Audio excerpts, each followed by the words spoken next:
The rain hammered against the windshield with relentless fury as the sleek silver sedan carved through the darkness of the mountain road. Inside, David Chen sat rigidly in the back seat, his phone clutched in his trembling hand, his voice breaking as he shouted directions to the man behind the wheel.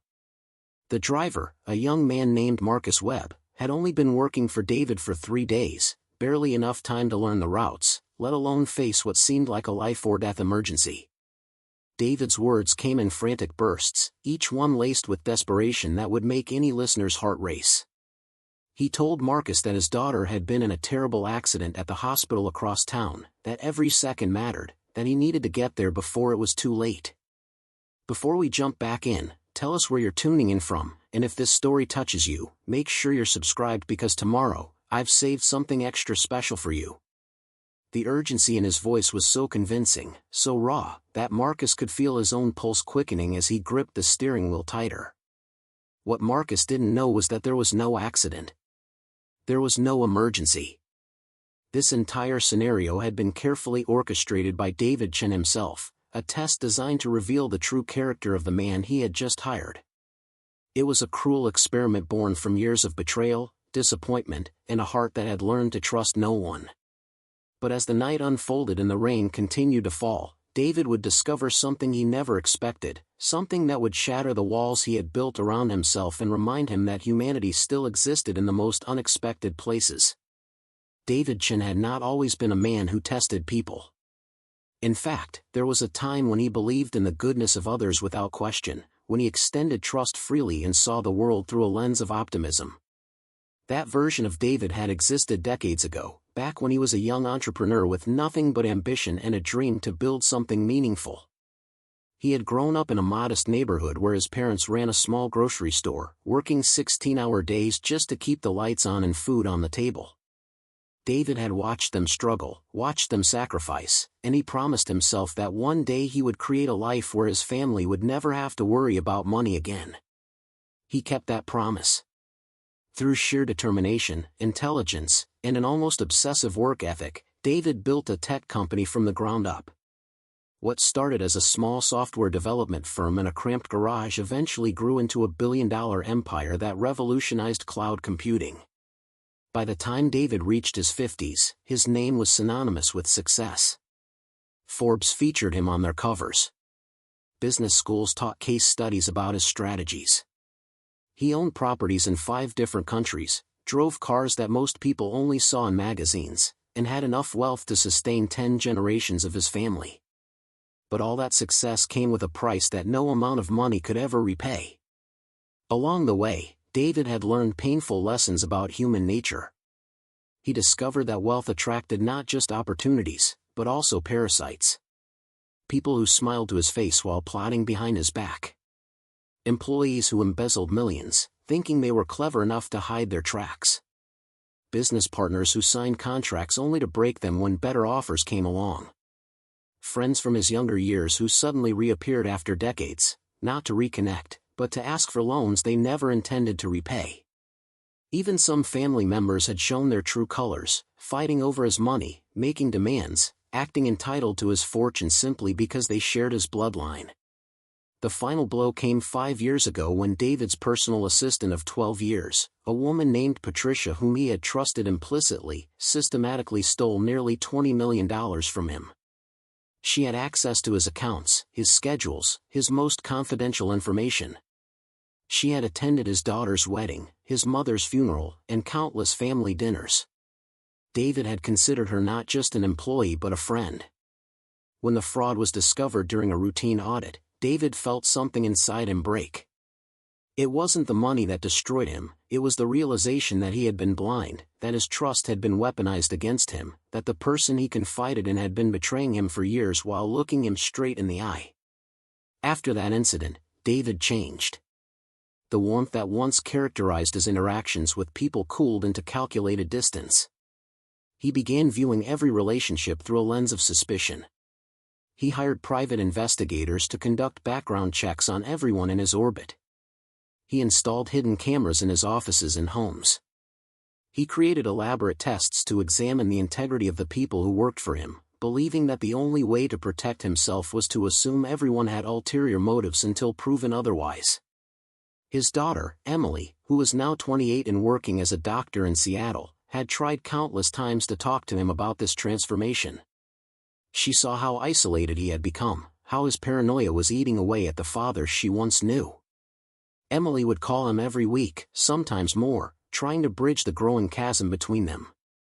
She told him that not everyone was out to get him, that living in constant suspicion was no way to live, that he was letting his past experiences poison his present and future.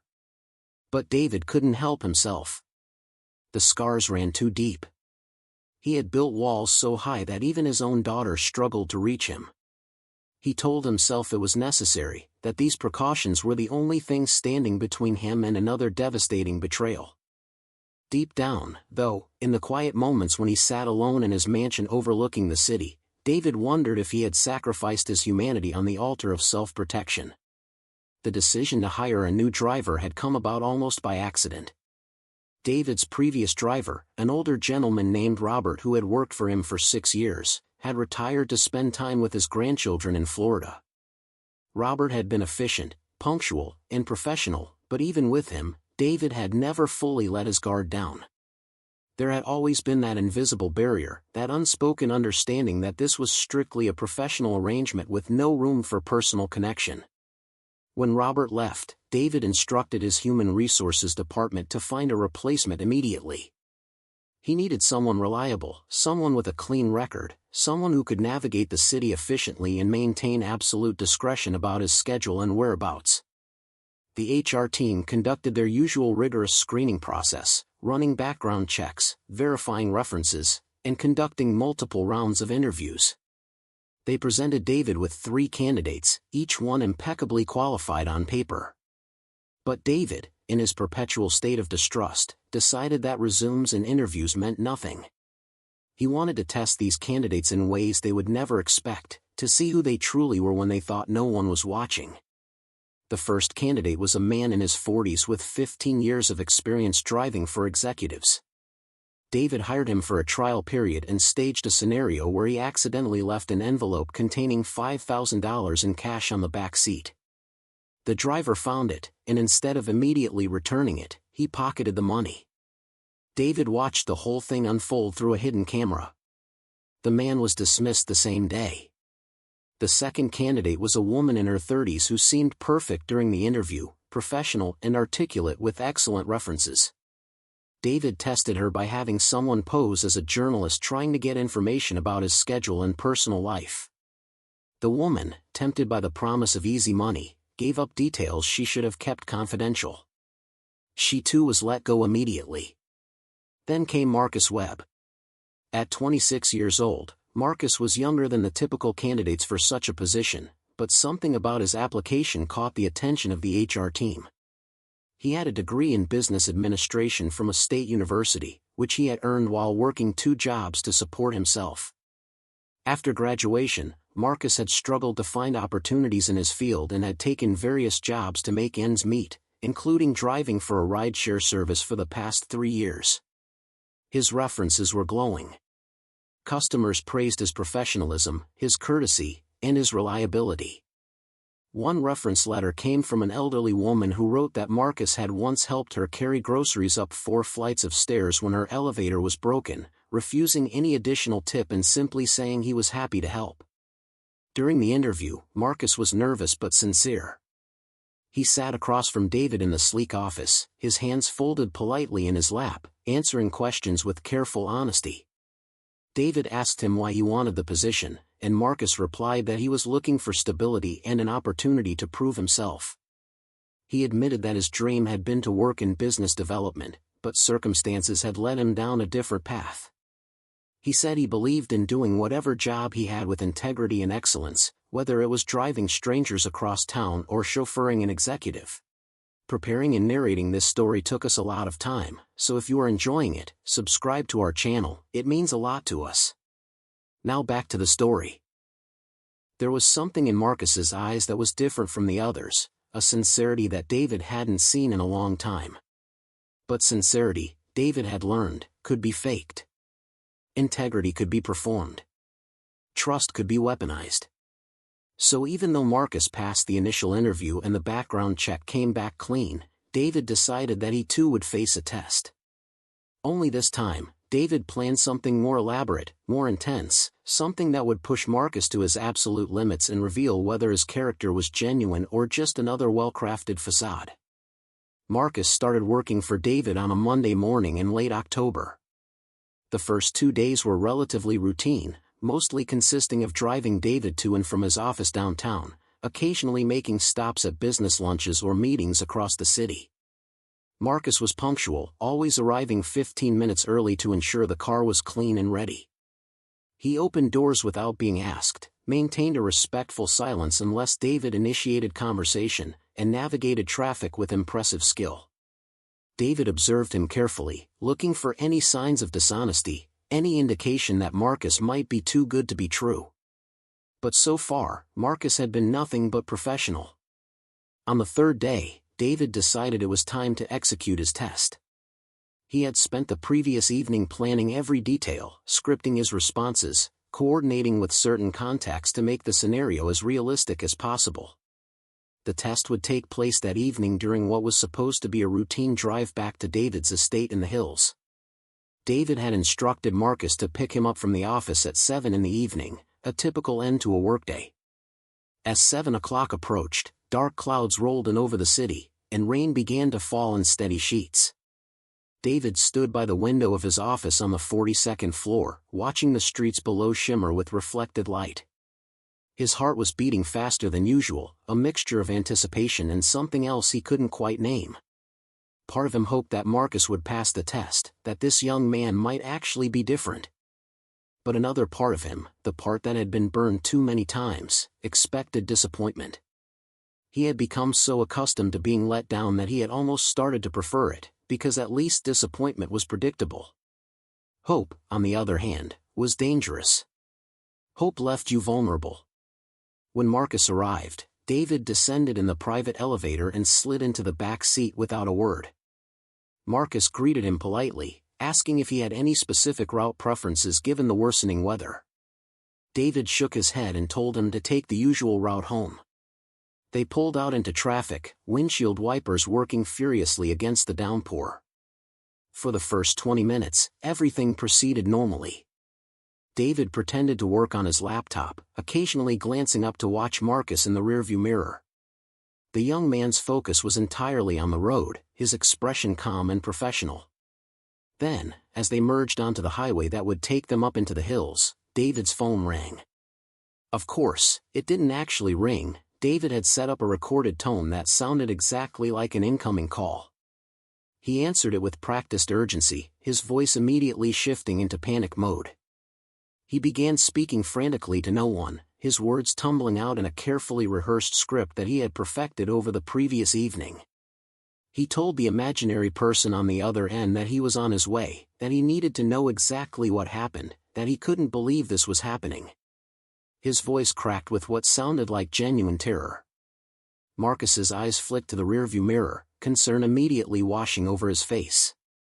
David continued the fake conversation, now addressing the voice as Dr. Reeves, asking about his daughter's condition, demanding to know if she was going to be okay.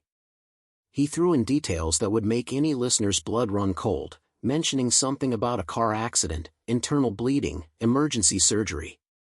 Every word was designed to create maximum emotional impact, to make the situation feel as real and urgent as possible. When David finally ended the fake call, he leaned forward in his seat, his face a mask of anguish that he had practiced in the mirror. He told Marcus that his daughter had been in a serious accident and was at Memorial Hospital across town. He said they needed to get there immediately, that every minute mattered. His voice shook as he spoke, and he could see Marcus's knuckles turning white as the young man gripped the steering wheel tighter. Without hesitation, Marcus asked which hospital, and David told him Memorial General, which was in the opposite direction from where they were currently headed.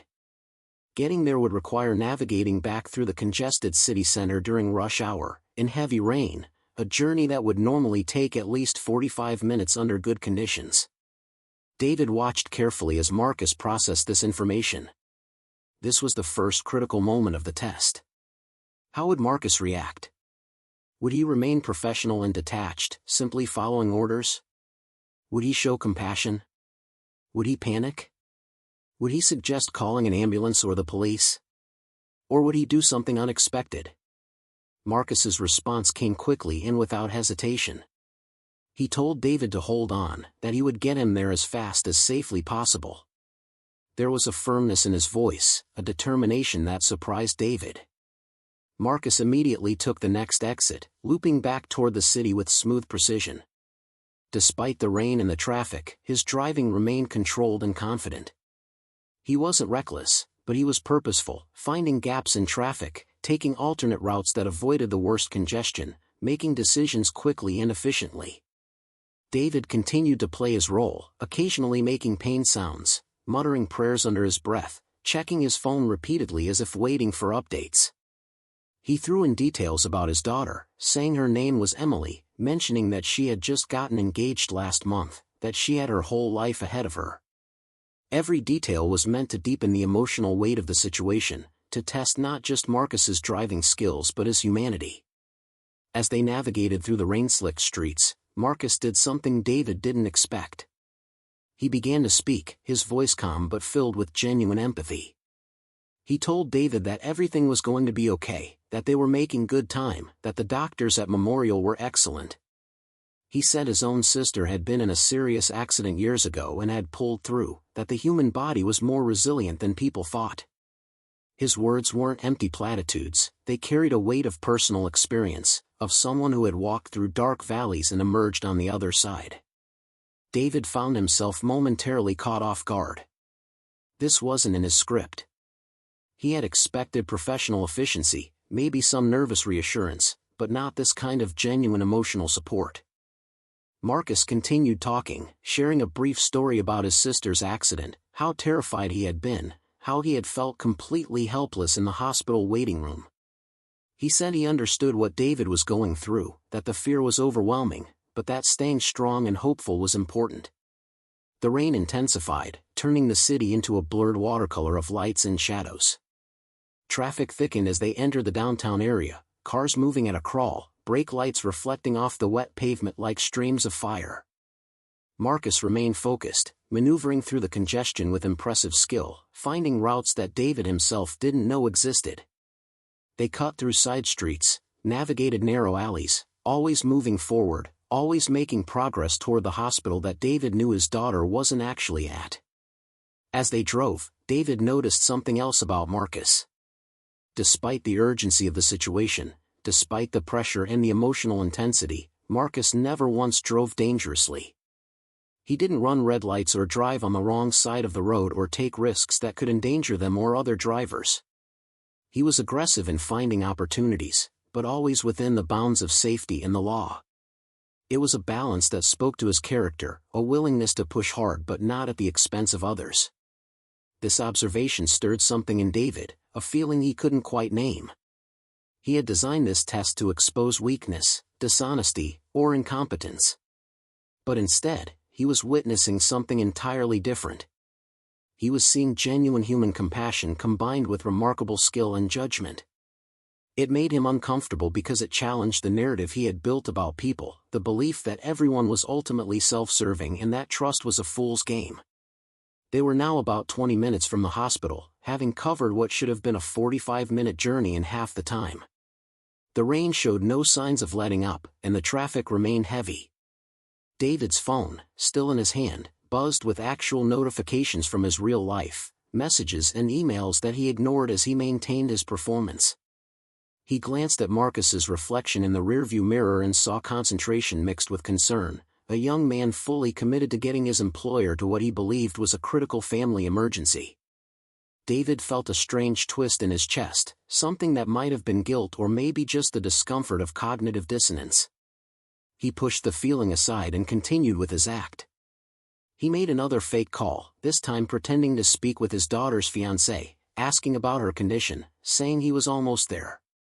He injected his voice with tears, with desperation, with the kind of raw emotion that only a parent facing the possible loss of a child could feel. Marcus heard every word, and David could see the young man's jaw clench, his eyes moistening slightly. The empathy was real, and that realization hit David harder than he expected. As they approached the final stretch of road leading to the hospital, Marcus did something that took David completely by surprise. At a red light, Marcus turned around in his seat to face David directly. His eyes were sincere and filled with concern as he spoke. He told David that no matter what happened, he needed to remember that he wasn't alone, that Emily had him as a father, and that meant she had strength and love on her side. He said that sometimes life throws unbearable things at us, but that the human spirit has an incredible capacity to endure and overcome. Marcus's voice was steady but emotional, and David could tell that every word came from a genuine place. The light turned green, and Marcus turned back to focus on the road, but the moment lingered in the air between them. David sat back in his seat, his mind racing. This wasn't how the test was supposed to go. He had expected to see someone either fail spectacularly or succeed in a detached, professional manner. He hadn't anticipated this level of genuine human connection, this willingness to be vulnerable and supportive in what the young man believed was someone else's darkest hour. They pulled into the hospital parking lot, the emergency entrance glowing bright under the covered awning. Marcus stopped the car right at the entrance and immediately got out, rushing around to open David's door despite the pouring rain. He told David to go ahead, that he would park the car and come inside to wait with him. The offer was simple but profound. It wasn't part of his job description to wait at a hospital, but Marcus was offering anyway because he cared. David stepped out of the car, rain immediately soaking his expensive suit. He stood there for a moment, frozen, as Marcus looked at him with concern and confusion. This was the moment of truth, the moment when David was supposed to reveal that this had all been a test, that there was no emergency, that his daughter was perfectly safe in Seattle. This was when he was supposed to evaluate Marcus's performance, determine whether he had passed or failed, and make a decision about his continued employment. But as David stood there in the rain, looking into the eyes of this young man who had just driven through hell because he believed he was helping someone in desperate need, David found that he couldn't speak. The words caught in his throat, tangled up with emotions he hadn't felt in years. Marcus was looking at him now with increasing worry, urging him to go inside, saying that time was critical. The young man's concern was so genuine, his compassion so evident, that David felt something crack inside his chest, a fissure in the armor he had spent years constructing. For 5 years, David had lived in a world where everyone was suspect, where trust was foolishness, where relationships were transactions to be managed and controlled. He had tested people, manipulated scenarios, and confirmed his cynical worldview over and over again.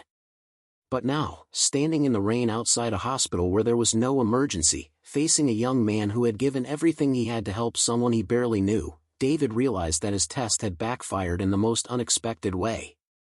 He hadn't exposed Marcus's flaws or hidden agendas. Instead, Marcus had exposed something in David, a hollowness, a desperate loneliness, a yearning for the kind of authentic human connection he had convinced himself no longer existed. The rain continued to fall, each drop feeling like an accusation against the elaborate deception David had constructed. Marcus was still waiting for him to move, to rush into the hospital, to be with his daughter who didn't need him because she wasn't there, because she was perfectly fine hundreds of miles away, because this whole thing was a lie designed to test the integrity of a young man who had already proven himself in ways David hadn't anticipated. David's throat felt tight, his eyes burning with something he refused to acknowledge as tears. He had become so consumed with protecting himself from betrayal that he had turned into someone he no longer recognized, someone who would fabricate a tragedy involving his own daughter just to see if an employee could be trusted. The weight of that realization settled on him like a physical burden, pressing down on his shoulders, making it hard to breathe. What kind of person had he become? What kind of father uses his child, even hypothetically, as a prop in a manipulative test? What kind of human being creates suffering where none exists just to satisfy his own paranoid need for control? Marcus touched his arm gently, bringing David back to the moment. The young man's face was filled with nothing but concern and compassion, asking if David was okay, if he needed help getting inside. There was no judgment in his eyes, no suspicion, just pure human kindness.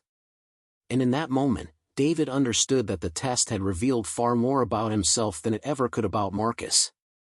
He had set out to prove that people couldn't be trusted, that everyone had a price or a breaking point, that integrity was an illusion. Instead, he had discovered that his cynicism had blinded him to something fundamental about humanity. Not everyone was out to betray him. Not everyone was motivated by greed or self-interest. Some people, like Marcus, still believed in helping others simply because it was the right thing to do. They believed in showing up for someone in need, even a stranger, even when there was nothing to gain. They believed that compassion and kindness mattered more than caution and suspicion. The irony wasn't lost on David. He had spent years building walls to protect himself from being hurt, and in doing so, he had hurt himself more profoundly than any betrayer ever could. He had isolated himself from the very connections that make life meaningful. He had traded vulnerability for safety and found that safety without connection was just another word for loneliness. Standing there in the rain, with Marcus looking at him with genuine concern, David felt the full weight of his isolation. He thought about his daughter Emily, who called him every week trying to maintain a relationship with a father who had become a stranger. He thought about all the people he had pushed away, all the relationships he had sabotaged with his tests and his suspicions. He thought about the life he could have had if he hadn't let fear and betrayal turn him into someone who saw enemies everywhere. Marcus was speaking again, his voice more urgent now, telling David they needed to go inside, that his daughter needed him. The young man's dedication to what he believed was a family crisis was unwavering. He wasn't thinking about himself, about the end of his shift, about the inconvenience of spending his evening at a hospital. He was thinking only about helping David through what he believed was the worst moment of his life. That selflessness, that pure-hearted willingness to stand beside someone in their darkest hour, was something David hadn't encountered in so long that he had forgotten it existed. It was a reminder that the world wasn't as dark as he had made it out to be, that his experiences with betrayal, while painful and real, were not the entirety of human nature. There were still good people in the world, people like Marcus, people who hadn't been hardened by cynicism and disappointment, people who still believed in the fundamental goodness of helping others. David realized he was at a crossroads. He could continue with the charade, walk into the hospital, wander around for a few minutes, and then come back out claiming everything was fine, revealing the test and evaluating Marcus's performance with cold professionalism. Or he could do something different, something terrifying and vulnerable, something he hadn't done in 5 years. He could tell the truth. He could admit what he had done, face the consequences of his manipulation, and see what happened when he allowed himself to be honest and exposed. The choice should have been simple, but David had lived so long behind his walls that the prospect of dismantling them felt like stepping off a cliff into darkness. What would Marcus think of him? What would happen to this fragile moment of human connection when the young man realized he had been deceived, that his compassion had been manipulated as part of a cynical test? Would Marcus be angry? Disappointed? Would he quit on the spot, adding one more person to the long list of those who had walked away from David Chen? The rain seemed to fall harder, as if the universe itself was pressing David toward a decision. Marcus was now almost pulling him toward the entrance, his concern reaching a fever pitch as David continued to stand frozen in place. The young man probably thought David was in shock, paralyzed by fear for his daughter, when in reality, David was paralyzed by the realization of what he had become and the choice he now faced. In that moment, standing in the rain outside a hospital where no emergency awaited, David understood that this test had never really been about Marcus at all. It had been about him, about whether he still had the capacity to trust, to hope, to see good in people, to be vulnerable enough to form real connections. Marcus had already passed every test that mattered. The question now was whether David could pass his own test, whether he could find the courage to be honest, to apologize, to admit that he had been wrong about so many things. The answer would determine not just Marcus's future with David's company, but the trajectory of David's own life, whether he would continue down the path of isolation and suspicion or take a chance on something he hadn't felt in years, authentic human connection built on truth rather than manipulation. The automatic doors of the emergency entrance slid open with a mechanical whisper, revealing the harsh fluorescent lighting of the hospital corridor beyond. David stood motionless on the threshold, water dripping from his clothes onto the rubber mat beneath his feet, creating a small puddle that seemed to mirror the chaos churning inside him. Marcus was beside him now, one hand hovering near David's elbow in a gesture of support, ready to steady him if needed.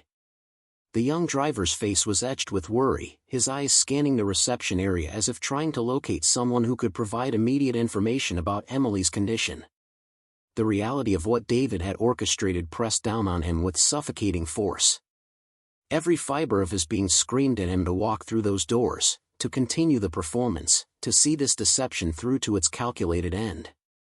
That was what the old David would have done, the David who had survived betrayal by trusting no one, by testing everyone, by keeping the world at arm's length.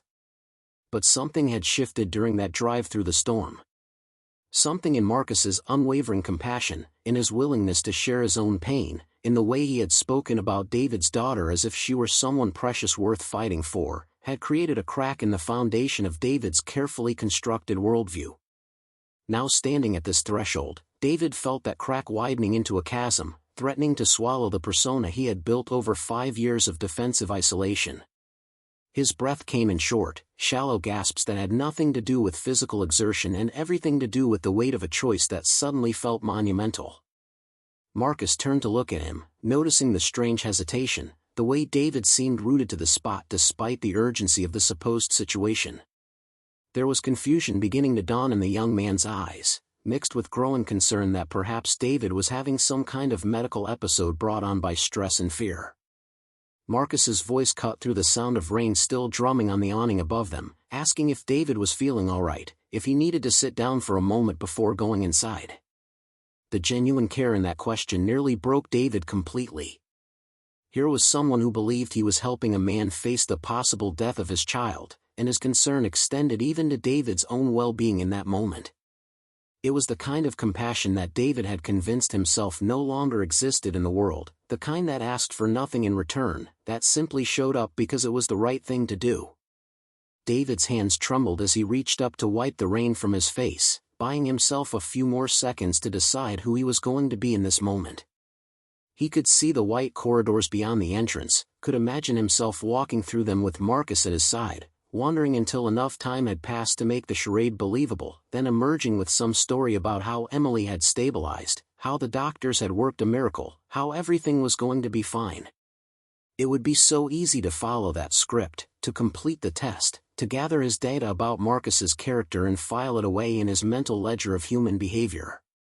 But as David stood there, something his daughter Emily had said during their last phone conversation echoed in his mind with startling clarity. She had told him that the walls he had built to protect himself from pain were the same walls that prevented him from experiencing joy, connection, and love. She had said that he was so busy guarding against future betrayals that he was betraying himself every single day by refusing to live authentically, by reducing every human interaction to a transaction or a test. At the time, David had dismissed her words as the naive idealism of someone who hadn't yet experienced the darker side of human nature. But now, with Marcus standing beside him radiating genuine compassion and concern, David wondered if Emily had been right all along. Perhaps the real test wasn't whether Marcus would prove trustworthy, but whether David still had the courage to trust, to be vulnerable, to admit when he was wrong. The moment stretched out, rain continuing its relentless assault on the world beyond the covered entrance, each second feeling like an eternity as David wrestled with himself. Marcus was speaking again, his voice taking on a note of real alarm now, saying they needed to get inside immediately, that delays could be critical, that David's daughter needed him right now. The young man's sense of urgency was so authentic, so completely genuine, that David felt physically ill at what he had done. He had manipulated this person's compassion, had weaponized a fake tragedy to test someone who had shown nothing but decency and professionalism from the moment they met. It was cruel in a way that David hadn't fully appreciated until this very moment, standing on the edge of continuing the deception or facing the uncomfortable truth of his own behavior. David's throat felt like it was closing, his heart hammering against his ribs with such force that he wondered if Marcus could hear it. He opened his mouth to speak, but no words came out initially, just a strangled sound that might have been the beginning of his daughter's name or perhaps the start of an apology he didn't yet know how to articulate.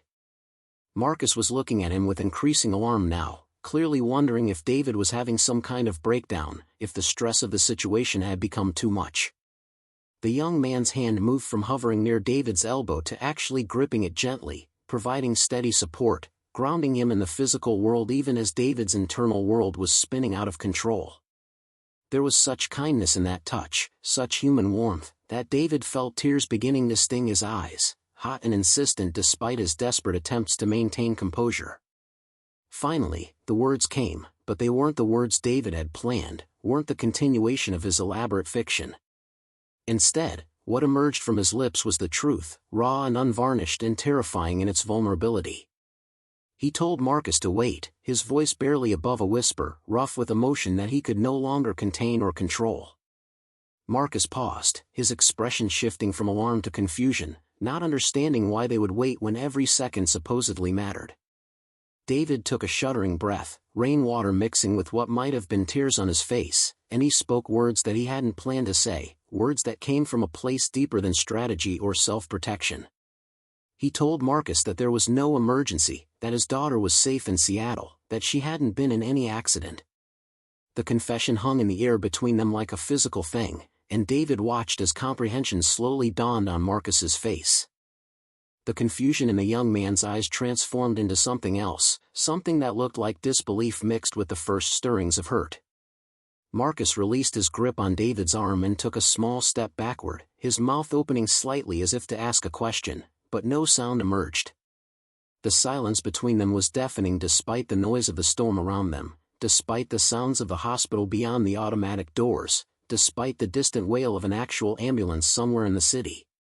David forced himself to meet Marcus's gaze, to not look away from the impact of his revelation, to witness the exact moment when trust began to crumble in someone's eyes because of his actions.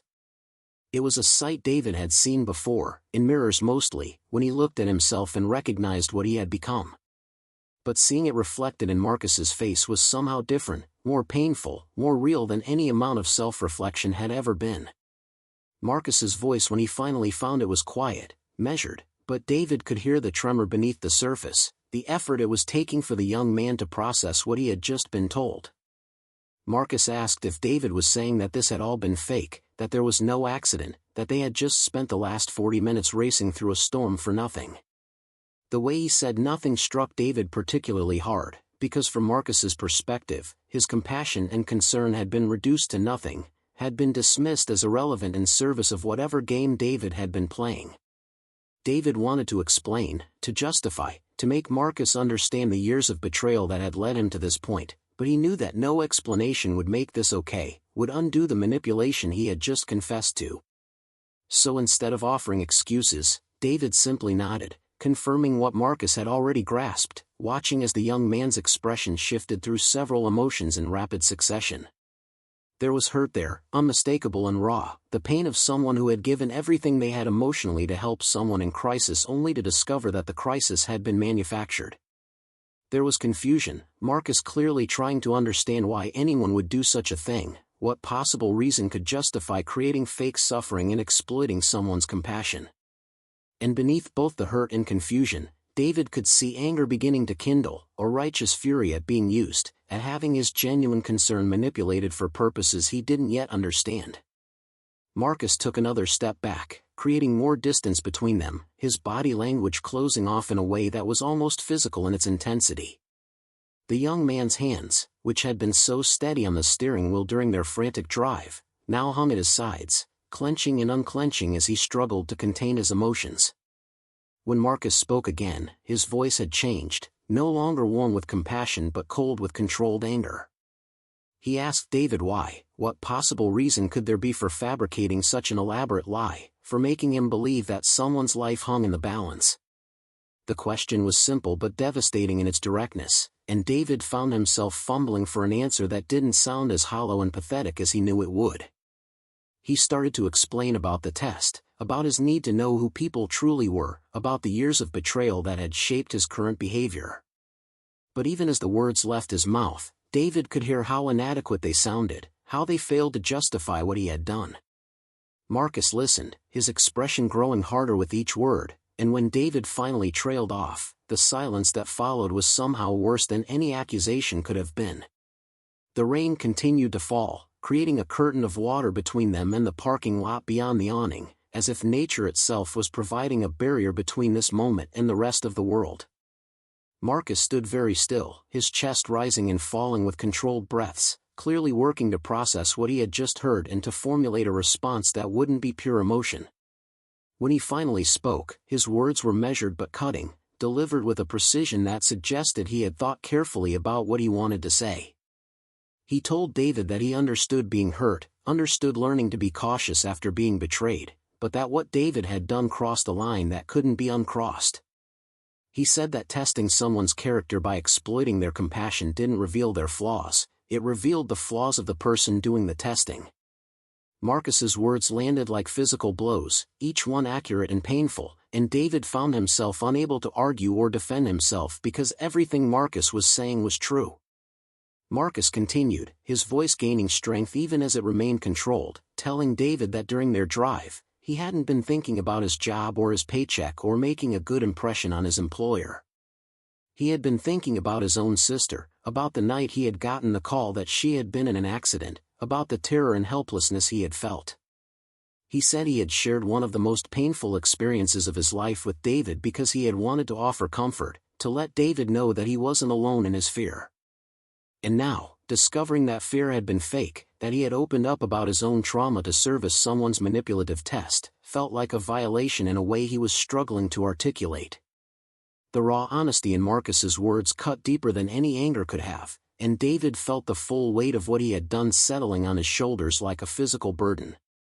David wanted to apologize, the word sorry forming on his lips, but Marcus held up a hand, stopping him before he could speak. The young man said that he didn't want an apology right now, that sorry was just a word that people said when they realized they had crossed a line, but that it didn't undo the crossing. Marcus said he needed to think, needed to process what had just happened and decide what it meant for his continued employment. The professional language felt jarring given the emotional intensity of the moment, a reminder that despite everything that had just transpired, this was still technically an employer-employee relationship. Marcus told David that he was going to get the car and drive them back to the estate as originally planned, not because he wanted to, but because it was his job and because completing the job was something he could control when everything else felt chaotic and uncertain. The young man turned and walked out into the rain without waiting for a response, his figure quickly becoming a blur as he moved toward where he had parked the car. David stood alone under the awning, watching Marcus disappear into the storm, feeling more isolated in that moment than he had in all the years of his self-imposed emotional exile. The automatic doors behind him continued their patient cycle of opening and closing as hospital staff and visitors moved in and out, completely unaware of the small human drama that had just unfolded at the entrance. David's clothes were soaked through, but he barely noticed the cold that was beginning to seep into his bones. His mind was entirely focused on the look in Marcus's eyes, the hurt and disappointment he had seen there, the recognition that he had failed some fundamental test of human decency. Minutes passed, though David couldn't have said how many, before the silver sedan pulled up to the entrance again. Marcus got out and came around to open the rear door without making eye contact, his movements professional but mechanical, stripped of the warmth that had characterized his earlier interactions. David slid into the back seat, the leather cold against his wet clothes, and they pulled away from the hospital in silence. The drive back was nothing like the frantic rush to get there. Marcus drove with perfect technical proficiency, following all traffic laws, taking the most efficient route, but there was no conversation, no attempt at comfort or connection. The silence in the car was oppressive, filled with all the things neither of them was saying, weighted with the collapse of whatever tentative relationship had been forming between them. David stared out the window at the rain-blurred cityscape, watching buildings and streetlights slide past in watercolor smears of light and shadow. He thought about calling Emily, about telling her what had just happened, about admitting that she had been right all along about the walls he had built and the person he had become. But his phone remained in his pocket, because he wasn't ready to face that conversation, wasn't ready to articulate the magnitude of what he had just done and what it revealed about him. Instead, he sat in silence, listening to the rhythmic swish of windshield wipers and the hum of tires on wet pavement, feeling like he was being driven home from the scene of a crime where he had been both perpetrator and victim. As they climbed into the hills toward David's estate, the rain began to ease slightly, though the sky remained dark with heavy clouds that promised more storms to come. The city lights fell away behind them, replaced by the darkness of tree-lined roads and expensive properties hidden behind gates and hedges. David's home loomed into view, a modern architectural achievement of glass and steel and carefully cultivated landscaping that had cost more than most people would earn in several lifetimes. But looking at it now, David saw it for what it truly was, not a home but a fortress, a physical manifestation of the emotional barriers he had constructed, beautiful and impressive and utterly empty of the warmth that makes a house a home. Marcus pulled into the circular driveway and brought the car to a smooth stop near the main entrance. He got out and came around to open David's door, performing his duty with the same mechanical precision that had characterized the entire return journey. David emerged from the car slowly, his body feeling heavy with exhaustion that was more emotional than physical. He stood there for a moment, looking at Marcus's profile, at the tight set of his jaw and the careful blankness of his expression, and David knew he had to say something, had to try to bridge the chasm that had opened between them even if there was no easy way across. He started to speak, his voice rough and uncertain, telling Marcus that he knew his apology wouldn't fix what had happened, but that he wanted to offer it anyway. He said he was sorry not just for the test itself, but for what the test represented about who he had become, about the cynicism and distrust that had consumed him to the point where he would manipulate someone's genuine compassion. David told Marcus that what had happened during their drive, the way Marcus had responded with such authentic care and concern, had shown him something he had forgotten, that there were still good people in the world who acted with integrity and kindness not because it benefited them but because it was who they were at their core. Marcus listened without interruption, his expression giving nothing away, and when David finally ran out of words, the silence that followed felt eternal. Then Marcus spoke, his voice still controlled but with less of the cold edge that had defined it at the hospital. He told David that he appreciated the apology, that he could see it was genuine, but that trust once broken was difficult to repair. He said he had taken this job because he needed the stability and the opportunity, but that he had also taken it because he believed in doing any job with integrity and respect. What had happened tonight had shaken that belief not in himself, but in the environment he was working in. Marcus said he needed some time to think about whether he could continue in a position where his employer saw him not as a person deserving of respect, but as a subject to be tested and evaluated through manipulation. The young man's words were fair and measured, and David found himself respecting Marcus even more for his ability to articulate his feelings clearly despite the emotional turmoil he must have been experiencing. David nodded, accepting Marcus's need for space and time, understanding that he had forfeited any right to ask for immediate forgiveness or resolution. He told Marcus to take the next day off, that it would be paid, and to use that time to decide whether he wanted to continue working for David or whether this incident had damaged their professional relationship beyond repair. Marcus acknowledged this with a slight nod, then said he would take the car to the garage and secure it for the night before leaving in his own vehicle.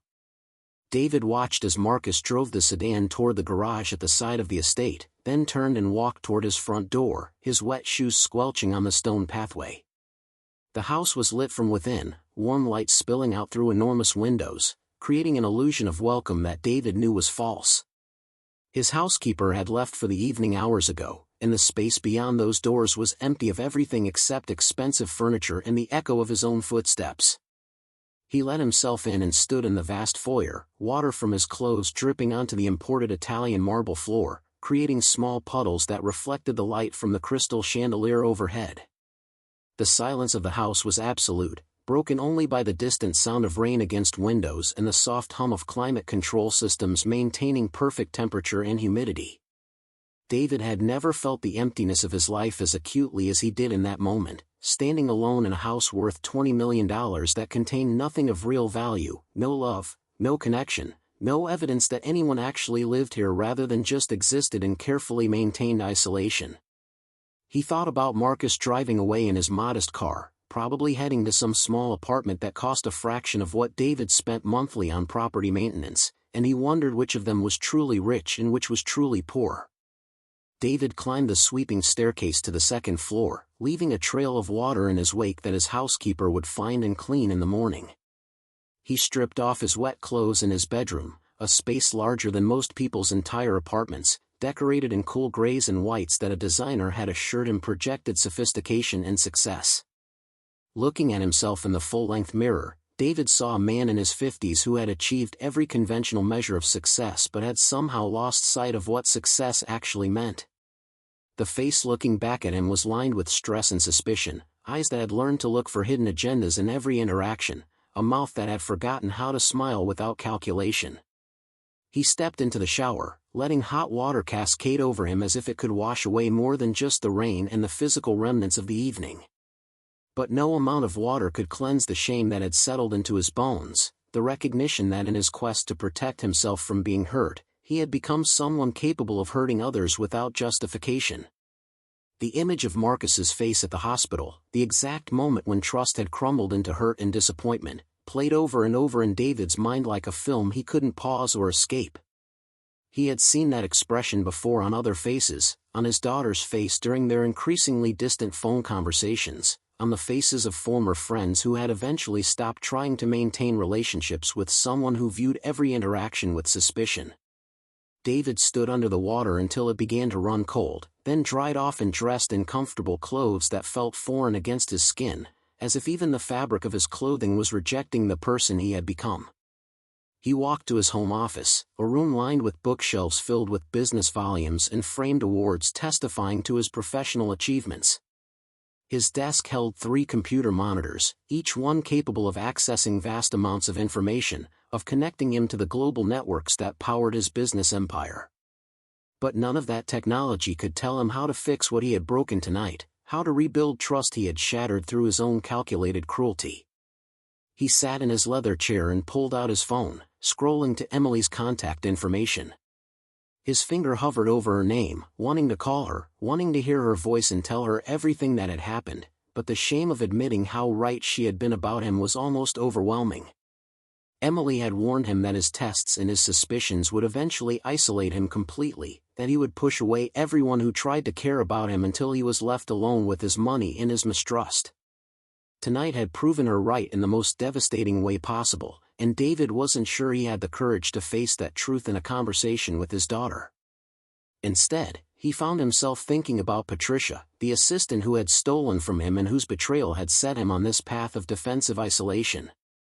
For 5 years, David had viewed that incident as the defining trauma of his adult life, the moment that had justified every wall he built and every test he conducted. But sitting in his office now, rain still pattering against the windows, David began to wonder if he had given Patricia too much power over his life. She had stolen money, which was terrible and wrong, and had rightfully landed her in legal trouble. But David had allowed that theft to steal something far more valuable, his ability to trust, to connect, to see the good in people rather than constantly searching for their flaws and hidden agendas. The realization hit him with uncomfortable force. Patricia had taken millions of dollars, but David had spent the last 5 years impoverishing himself in ways that no amount of money could fix. He had sacrificed relationships, pushed away genuine connection, and turned himself into someone capable of fabricating family tragedies just to test an employee's integrity. The cost of his self-protection had far exceeded anything Patricia had stolen from him, and the bitter irony was that he had done it to himself, had chosen suspicion over trust, isolation over vulnerability, control over authentic connection. In trying to ensure he would never be betrayed again, David had betrayed himself more thoroughly than anyone else ever could. His phone rang, startling him out of his dark thoughts, and he looked at the screen to see Emily's name displayed there. For a moment, he considered letting it go to voicemail, but something in the events of the evening had cracked his armor enough that he found himself answering instead. Emily's voice came through warm and concerned, asking if everything was okay, saying she had just had a strange feeling that something was wrong with her dad.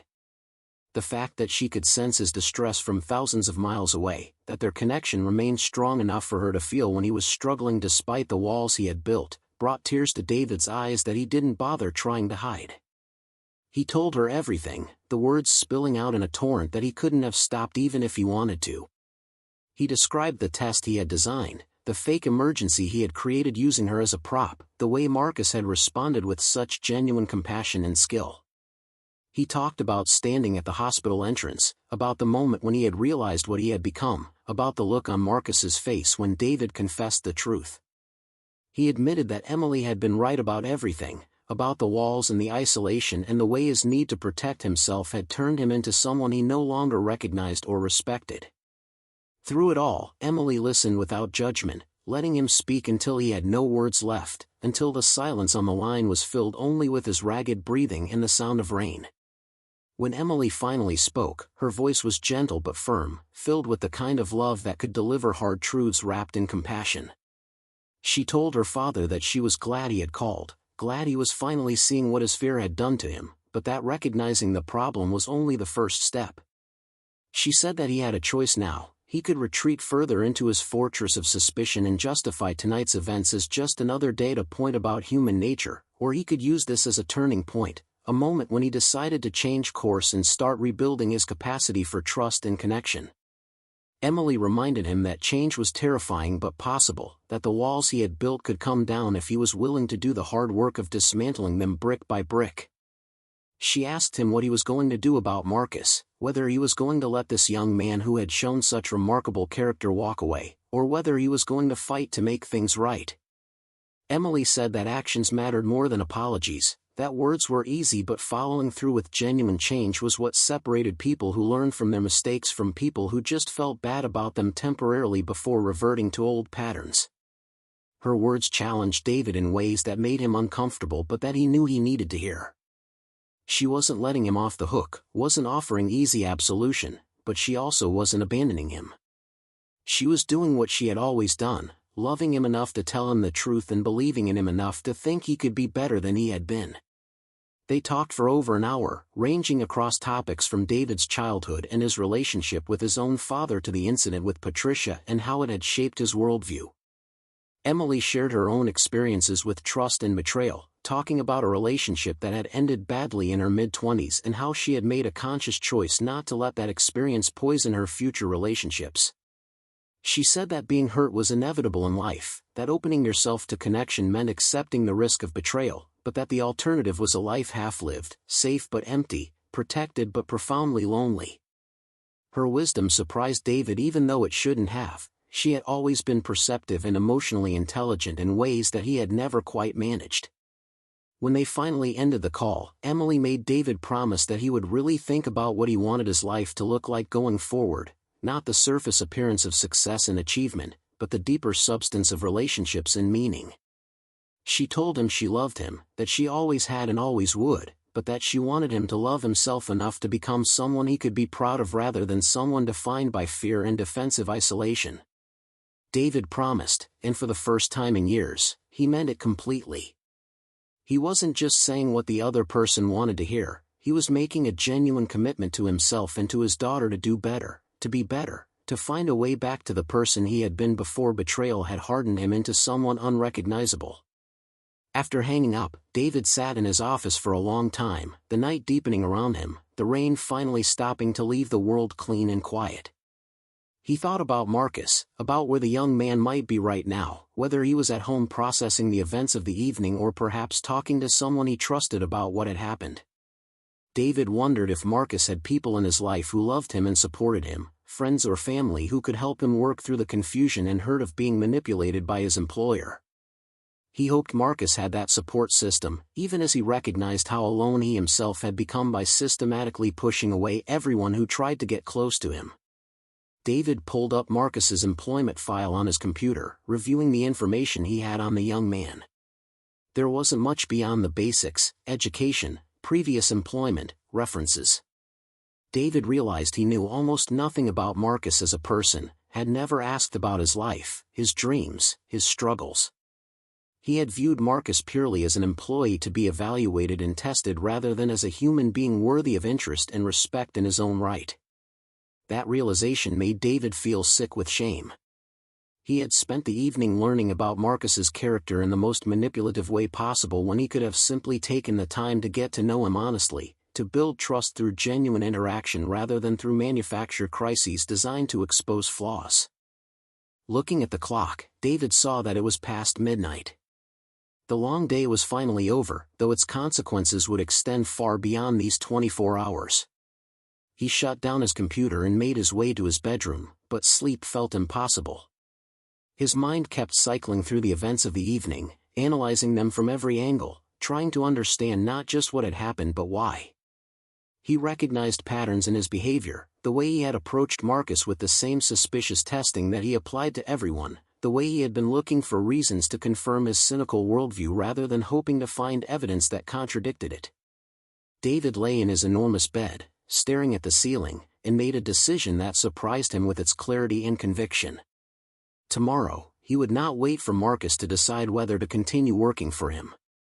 Instead, David would seek out Marcus and apologize properly, not with the inadequate words he had offered in the driveway, but with genuine contrition and a concrete plan for making amends. He would be honest about his struggles with trust, about the years of betrayal that had shaped him, but he would also take full responsibility for his actions without hiding behind explanations that sounded like excuses. And whatever Marcus decided, whether he chose to stay or to walk away, David would respect that decision and learn from it. More than that, David decided he would start the process of changing, of dismantling the walls he had built and learning to trust again.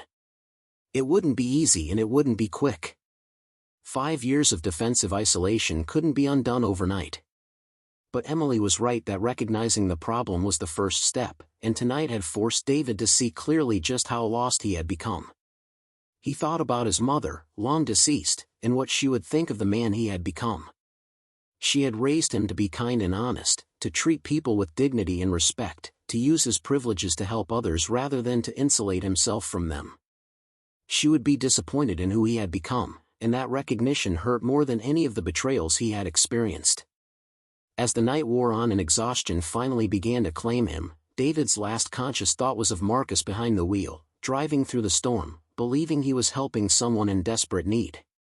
That image would stay with David, a reminder of the goodness that still existed in the world and of his own capacity for cruelty when fear and suspicion controlled his actions. Tomorrow would be a new day, a chance to start making different choices, to become someone worthy of the compassion that Marcus had shown. David couldn't undo what he had done, but he could learn from it and let it change him in ways that mattered. With that thought offering a small measure of comfort against the weight of his shame, David finally drifted into an uneasy sleep, the rain-washed night keeping watch outside his windows as the world slowly turned toward morning. Morning arrived with a brightness that felt almost aggressive after the storm of the previous night. Sunlight streamed through the floor-to-ceiling windows of David's bedroom, illuminating dust particles that danced in the air like tiny witnesses to his restless sleep.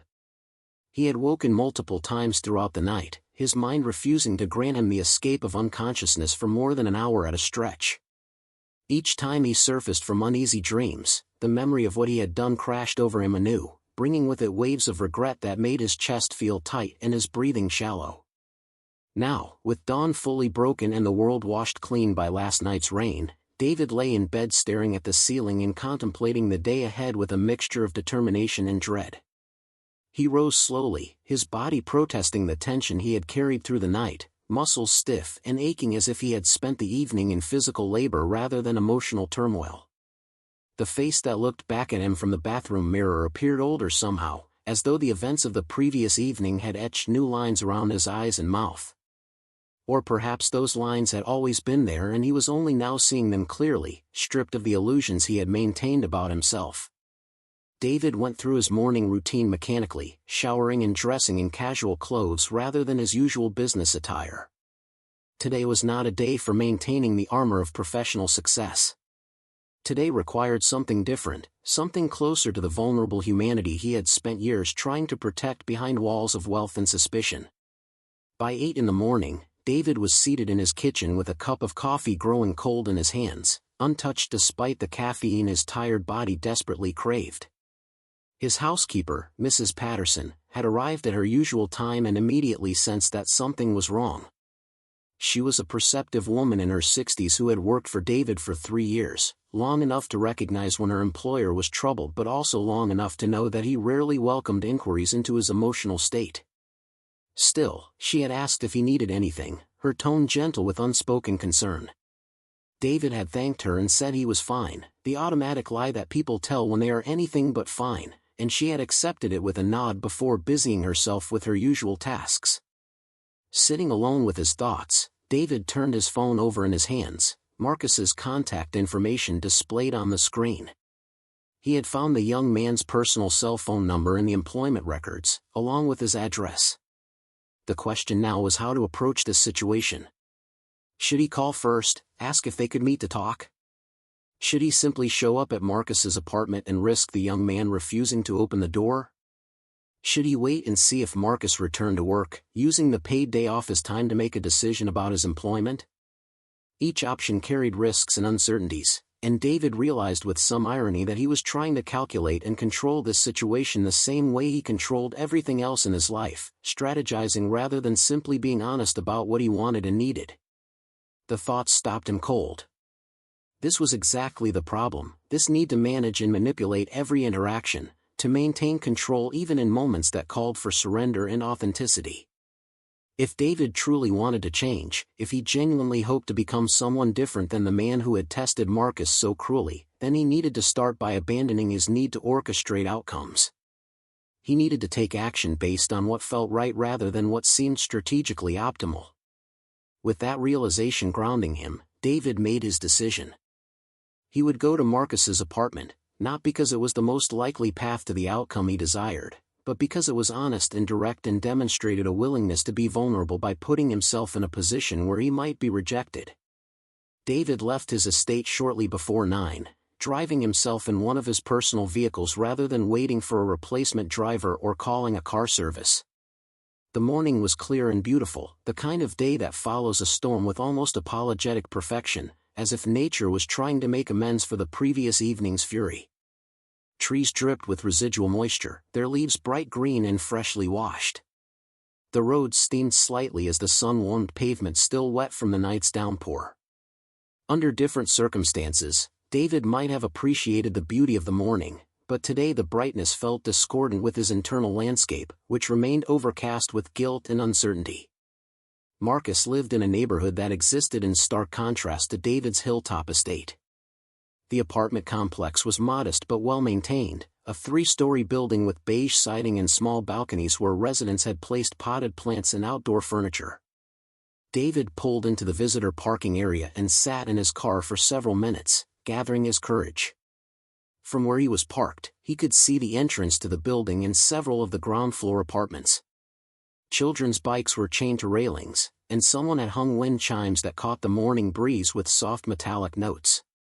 It was the kind of place where people actually lived rather than just resided, where neighbors probably knew each other's names and borrowed cups of sugar and complained together about maintenance issues. David finally emerged from his car and made his way to the building entrance, checking the directory for Marcus's apartment number. 3rd floor, Unit 312. He climbed the stairs slowly, each step feeling heavier than the last, his heart beating faster as he approached the door that would either open to a conversation that might begin healing the damage he had done or remain closed as a final judgment on his character. When he reached Marcus's door, David stood outside it for a long moment, his hand raised to knock, paralyzed by the fear of what came next. He could hear sounds from inside the apartment, movement and what might have been voices, evidence that Marcus was home. Taking a deep breath that did little to calm his racing pulse, David finally knocked, 3 firm raps that sounded louder than he intended in the quiet hallway. The sounds inside the apartment stopped, followed by footsteps approaching the door. There was a pause, probably Marcus checking through the peephole, and David forced himself to stand still and visible, to not hide or retreat. The door opened slowly, and Marcus stood in the doorway wearing jeans and a t-shirt, his expression shifting from surprise to something more guarded when he saw who was standing there. For a moment, neither man spoke, the silence stretching between them filled with the weight of everything that had happened the night before. Marcus looked tired, David noticed, with shadows under his eyes that suggested his sleep had been as troubled as David's own. The young man held the door partially closed, his body language defensive, creating a barrier that was both physical and emotional. David spoke first, his voice rough with nerves and the vulnerability of someone who had rehearsed what they wanted to say but now found all their careful words inadequate. He told Marcus that he knew showing up unannounced was probably unwelcome, that Marcus had every right to close the door in his face, but that he needed to talk and to apologize properly for what he had done. Marcus remained silent, his expression unreadable, and David felt the uncomfortable sensation of being evaluated, of having his sincerity judged by someone who had every reason to doubt it. After what felt like an eternity but was probably only seconds, Marcus stepped back and opened the door wider, a gesture of invitation that made David's throat tight with gratitude he didn't deserve. The apartment was small but clean and thoughtfully arranged, with furniture that looked second-hand but well cared for. Books lined a shelf along one wall, a mix of business texts and novels that suggested Marcus was someone who valued learning and imagination in equal measure. Photographs in simple frames showed Marcus with family members, smiling faces at birthday parties and holiday gatherings, evidence of connections and relationships that David had systematically eliminated from his own life. The contrast between this modest space filled with signs of life and love and David's expansive mansion filled with expensive emptiness was not lost on him. Marcus gestured to a worn couch, offering David a seat, then sat himself in a chair across the small living room, maintaining physical distance that matched the emotional gulf between them. David sat on the edge of the couch, his hands clasped between his knees, struggling to find the right words to begin. He had thought about what he wanted to say during the drive over, had tried to organize his thoughts into something coherent and meaningful, but now that he was here, facing Marcus in the cold light of morning, everything he had planned felt insufficient. So instead of reaching for polished phrases or carefully constructed explanations, David simply started talking, letting the words come unfiltered by strategy or self-protection. He told Marcus that there was no excuse for what he had done, that manipulating someone's compassion to test their character was cruel and revealed more about his own moral bankruptcy than it ever could about Marcus's integrity. He talked about Patricia and the theft that had broken something fundamental in his ability to trust, but even as he shared that history, David made clear that he wasn't offering it as justification for his behavior. Past pain didn't give him permission to inflict pain on others, and he had crossed a line that shouldn't be crossed regardless of his personal history. David admitted that he had spent 5 years building walls and conducting tests, pushing away anyone who tried to get close, transforming every relationship into a transaction where trust had to be earned through trials rather than extended as a basic human courtesy. He said that last night, watching Marcus respond to the fake emergency with such genuine concern and skill, had forced him to confront what he had become, someone so consumed with protecting himself that he had lost sight of his own humanity. Marcus listened without interrupting, his expression still guarded but with something softening around his eyes as David spoke. When David finally ran out of words, the silence that followed was heavy but not hostile. Marcus sat back in his chair, his gaze distant as he processed what he had heard, clearly weighing David's words against his own feelings about what had happened. When the young man finally spoke, his voice was thoughtful rather than angry, measured in a way that suggested he had spent much of the night working through his own emotions and reaching some kind of internal resolution. He told David that he appreciated the apology and the honesty, that it took courage to come here and admit fault so directly without hiding behind justifications or excuses. But Marcus also said that appreciation didn't necessarily mean forgiveness, at least not yet.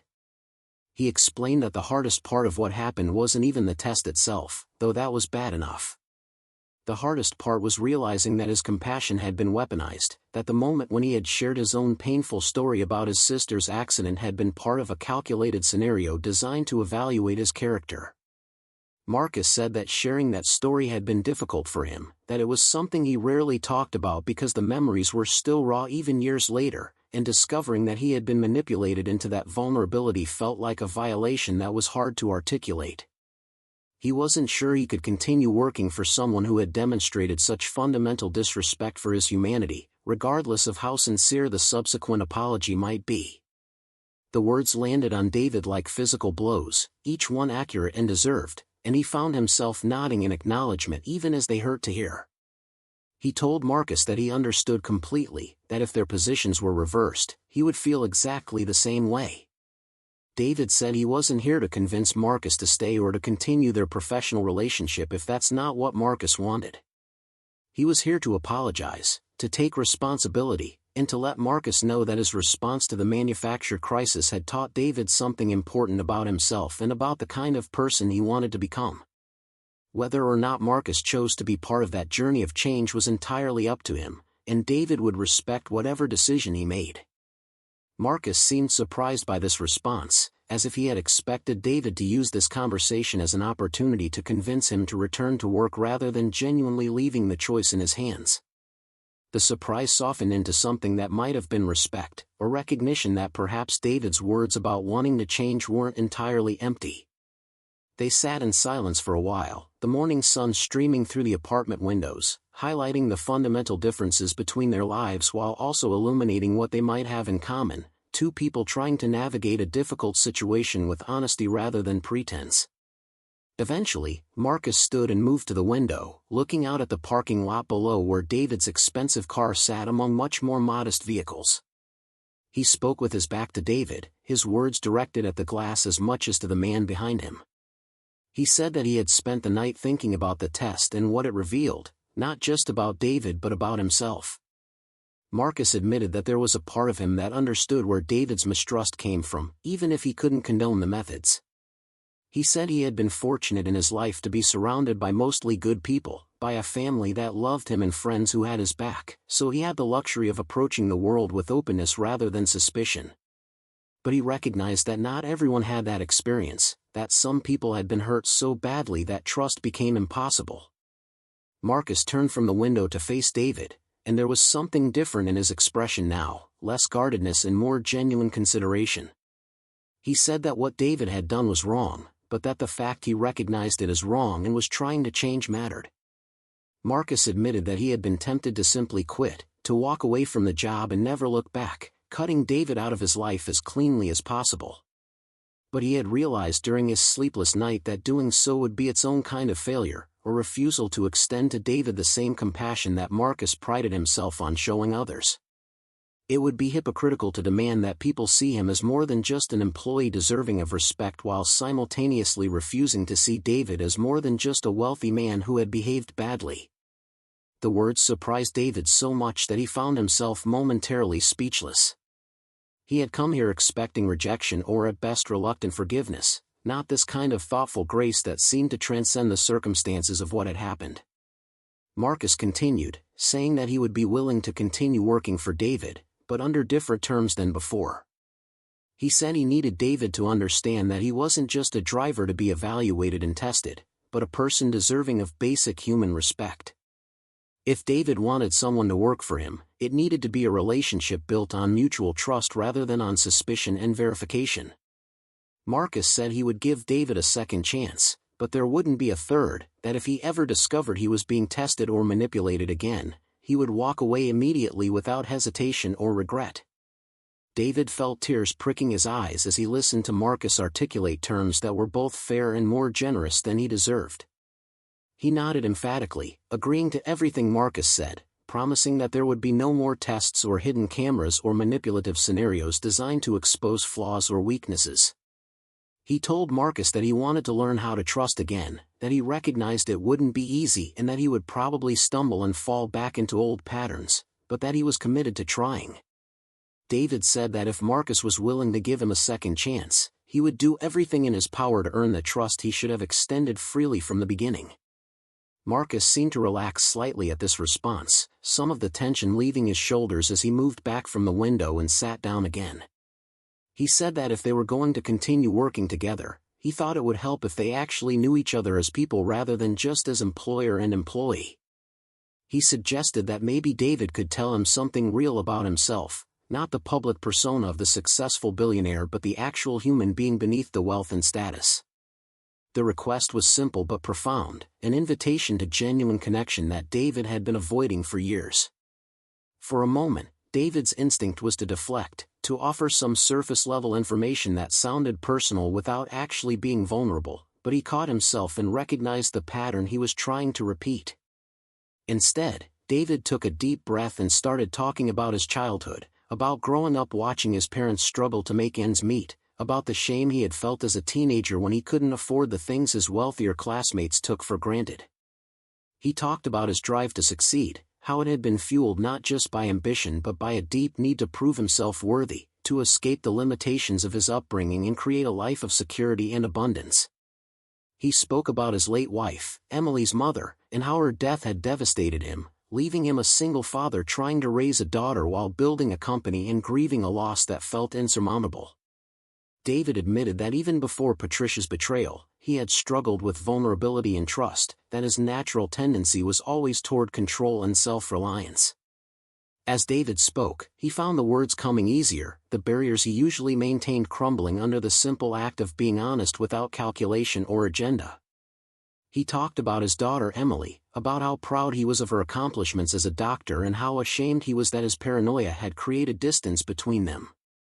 He mentioned his mother, who had passed away a decade earlier, and how she had always told him that success without compassion was worthless, that the measure of a person wasn't their bank account but their impact on the lives of others. David said he had forgotten that lesson somewhere along the way, had let the accumulation of wealth become an end in itself rather than a means to create positive change in the world. Marcus listened to all of this with genuine interest, asking occasional questions that showed he was really hearing what David was saying rather than just waiting for his turn to speak. When David finally fell silent, emotionally exhausted but also somehow lighter than he had felt in years, Marcus shared some of his own story in return. He talked about growing up in a working-class neighborhood much like the one David had described, about parents who worked multiple jobs to provide for him and his siblings. He mentioned his sister's accident, providing more details than he had shared during the previous night's manufacture crisis, talking about the months of recovery and how it had changed his family's dynamics and his own perspective on what mattered in life. Marcus spoke about his dreams of working in business development, about how he had imagined climbing corporate ladders and making strategic decisions that would impact companies and markets. He admitted that driving for a living wasn't what he had envisioned when he graduated from university, but that he had learned valuable lessons from the work anyway, lessons about people and patience and finding dignity in whatever job you're doing. He said that every passenger he had driven for the rideshare service had taught him something, from the businessman complaining about his employees to the single mother working 3 jobs to the elderly man going to visit his wife in a nursing home. Marcus said these glimpses into other people's lives had given him perspective and empathy that no business degree could provide. As they talked, the conversation shifted from heavy confessions to lighter topics, finding common ground in unexpected places. They discovered they had both grown up reading the same science fiction novels, had both struggled with the same challenging math teacher and what turned out to be surprisingly similar high school experiences, had both developed a love of cooking as adults and found it therapeutic after stressful days. The connection forming between them was tentative but real, built on authentic sharing rather than professional distance or calculated evaluation. David found himself laughing at one of Marcus's stories about a particularly difficult passenger, the sound surprising him with its genuine mirth, and he realized he couldn't remember the last time he had laughed like that without self-consciousness or guardedness. Hours passed without either man noticing, the morning sliding into afternoon as they continued talking. Eventually, Marcus stood and said he should probably make some lunch, asking if David wanted to stay.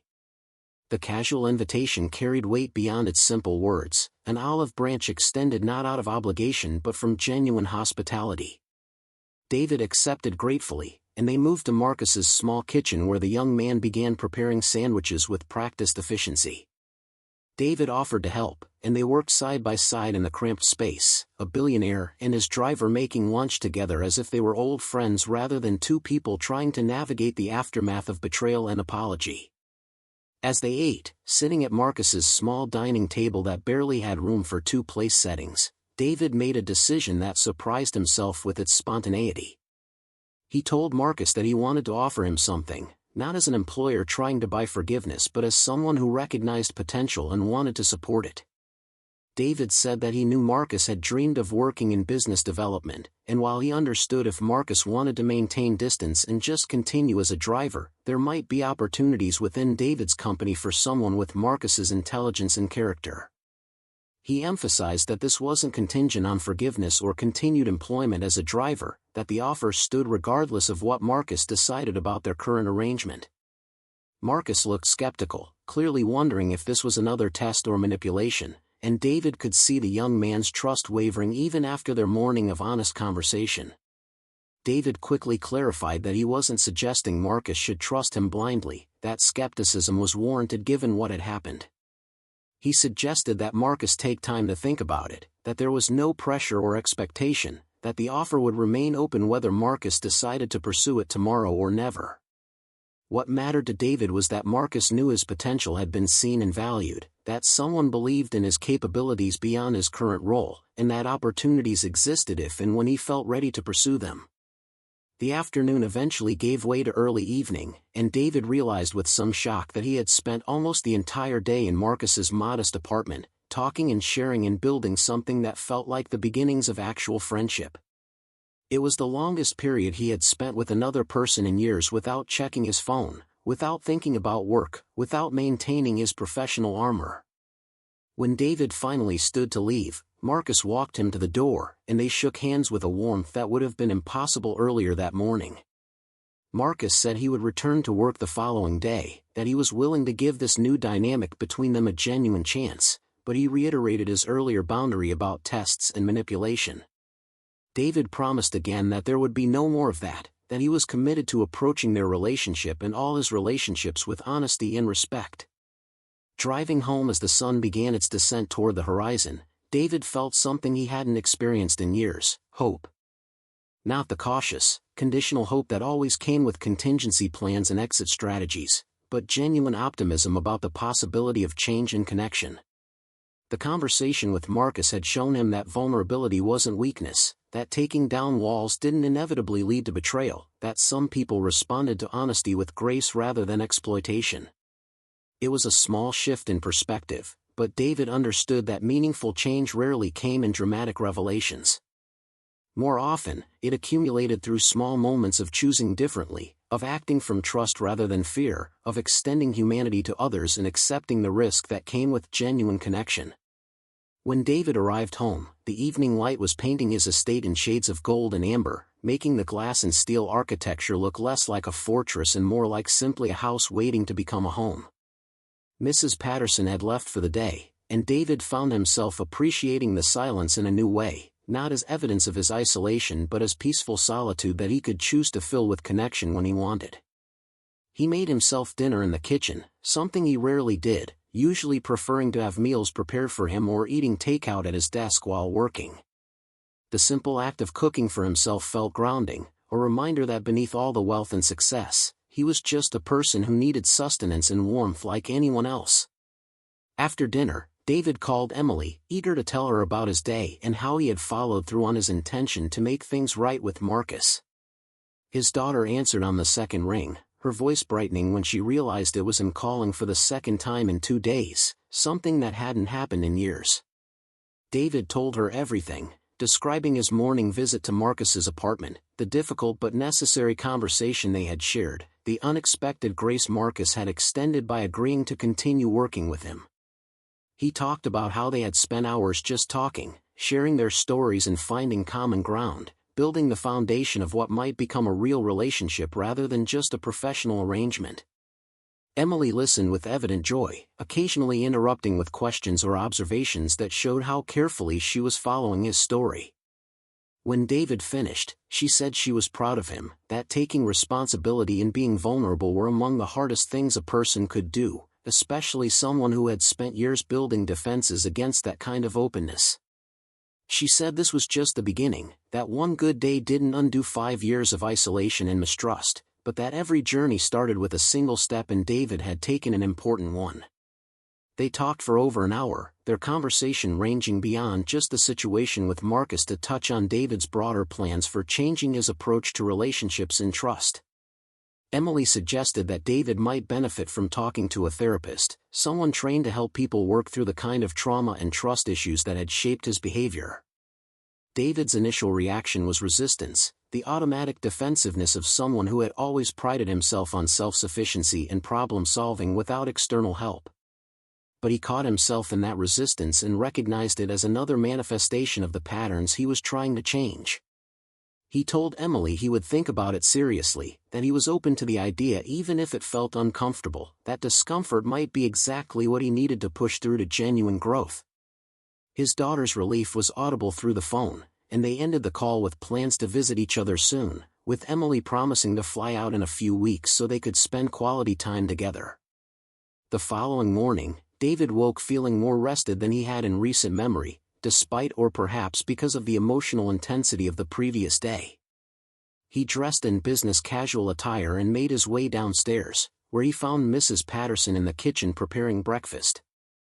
They exchanged pleasantries, and David surprised both of them by asking about her grandchildren, whose pictures she kept on her phone and occasionally showed him.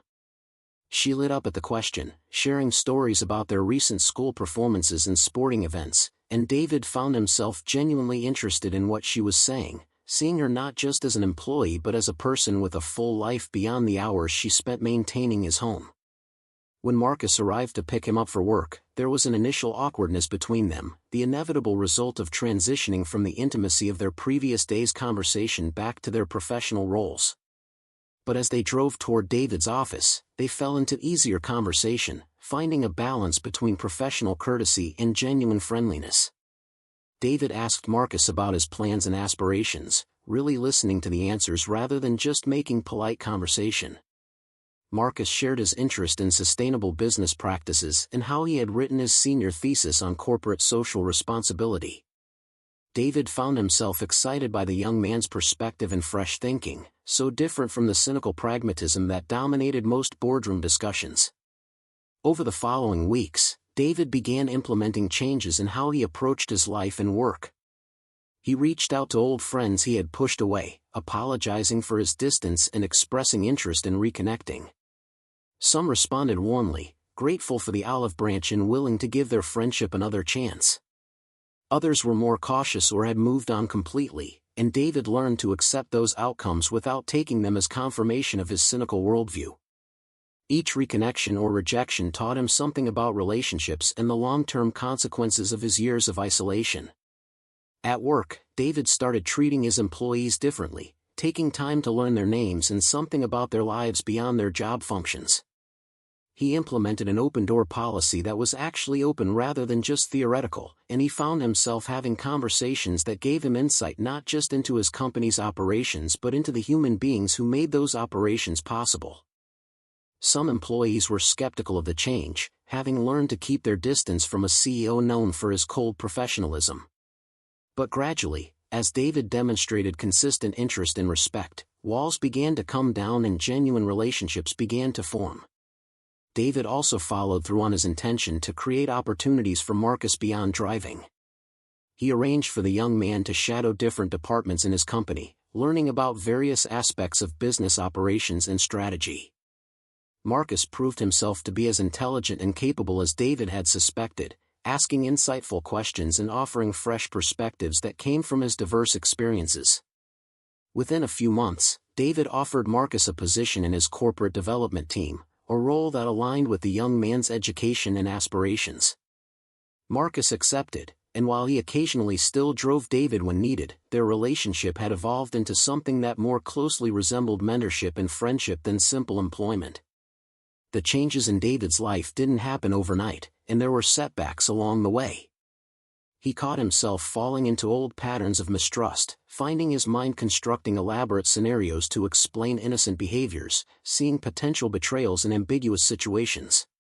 But now he had people around him, Emily, Marcus, reconnected friends, who could point out when he was spiraling into paranoid thinking and help him challenge those patterns before they took root. He started seeing the therapist Emily had recommended, working through the trauma of Patricia's betrayal and the earlier losses that had primed him to respond so dramatically to that incident. Several months after that rainy night when everything had changed, David hosted a small dinner party at his estate, something he hadn't done in years. Emily flew in for the occasion, along with Marcus and some of the friends David had reconnected with. As he looked around his dining table at people laughing and sharing stories, at the warmth and connection that filled his home for the first time in recent memory, David felt a profound sense of gratitude mixed with lingering regret. Gratitude for the second chance he had been given, for the grace Marcus and others had extended to him, for the possibility of building something better from the ruins of what he had become. Regret for the years he had wasted in self-imposed isolation, for the relationships he had sacrificed on the altar of self-protection, for the person he had allowed himself to become. As the evening wound down and guests began to leave, Marcus was the last to go. He and David stood in the foyer, and the young man thanked David for the dinner and for the opportunities he had been given. David shook his head, saying that Marcus had it backward, that David should be thanking him for the gift of that second chance, for responding to manipulation with grace, for showing him that trust and vulnerability were still possible even after betrayal. Marcus smiled and said they had both learned from each other, that their relationship had taught him things about forgiveness and complexity that he hadn't understood before. They shook hands, the gesture carrying weight and warmth that spoke to how far they had both come. After Marcus left, David walked through his home, looking at it with new eyes. It was still expensive and impressive, but now it felt less like a fortress and more like a space where life happened, where people gathered, where connection was possible. He thought about the man he had been just months earlier, conducting cruel tests and viewing everyone with suspicion, convinced that isolation was the only way to stay safe. That man seemed like a stranger now, someone David could barely recognize even though he remembered being him with uncomfortable clarity. The transformation hadn't been complete or perfect, but it was real, built on daily choices to trust rather than suspect, to connect rather than isolate, to see the humanity in others and allow them to see his own.